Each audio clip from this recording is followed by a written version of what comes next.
So here's how I'm going to show you through the stages of how we develop a plank. And really this is appropriate for super fit people. It's also appropriate for people in their 60s, 70s and 80s with maybe some joint issues. And these sort of the way I'm going to develop this is everything that we do with patients. So obviously I'm starting on the floor and I'm going to start in a 4-point position. Now again, getting some of our patients down to the floor will be on another video because that's a workout in itself for some of them. But there's a couple of cues that I like to start with patients, and I like to make this square position, knees behind hands. And from this I'm just going to focus on two aspects. I'm going to make sure that we can pull the shoulder blades down and back. So when I'm cueing people in, what I like to do is that relax the shoulders, bring them up to the chin, and then you're going to pull them straight back down. Now when you pull them down, you should feel pressure just at the bottom and the side of the chest here, where the serratus anterior muscle group is getting in and working. Really important because that stabilises the back of the shoulder blade onto the rib cage and brings the shoulder into the right position. So cueing people, particularly newbies to exercise, really important. So this aspect is super important. The next thing I'm trying to do there from the floor, remember we're going to demonstrate the sort of various ways that we go through a plank, is to be able to cue the tummy in. So I'm going to pull the pelvis slightly under so that the abdominals get a little bit of work and move forward in my position. You're going to feel a little bit of sensation through the abdominal wall, and you're obviously going to feel pressure through the shoulders. Now for some people, again, particularly people who are a lot older and unfit, this becomes quite a workout. Now I can extend that position to just going slightly further with my hands and leaning forward. So this is the next stage. Again, by doing this, I'm putting more pressure on the abdominal wall.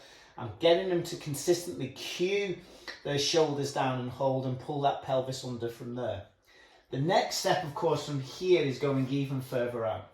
So this, for many people, particularly who are unfit, we're going to get more stress through the abdominal wall, and that gives them quite a sort of progressive overload as far as exercising. And for many, we start them here. So I'm going to move that on to the next level now, and I'm going to bring them into a straight push-up position.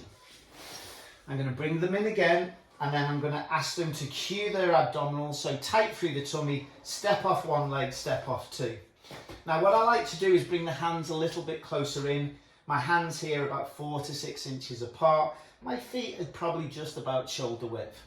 For many, this is hard enough, and I'm just going to, as I say, I'm going to run through this so that we get this right before we move on to advanced progressions. The next step here again is that 3-step process. I'm going to pull my shoulder blades down.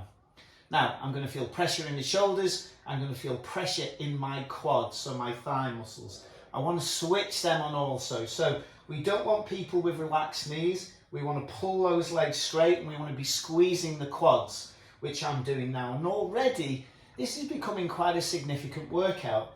Now the key next that we need to do is just pull that pelvis under.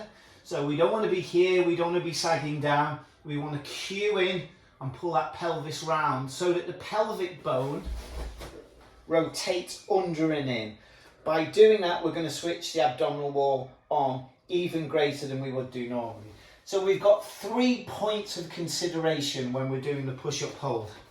So let's go back into that again. So shoulder blades down and back, hold. Squeeze the thighs, hold. Pelvis under, hold.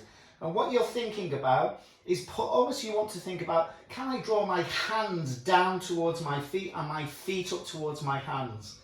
Now, as you can already hear, if you get all of these right, you're going to have a very significant contraction, full body, through the shoulders, underneath the armpits, where the serratus anterior muscles are working really hard, through the abdominals, and a really nice static control and tension through the quads. So that is gentle progressions for people who are super fit and unfit, and that's how we go through taking us from the floor to a standing push-up hold. And that's the first step that we would like to do.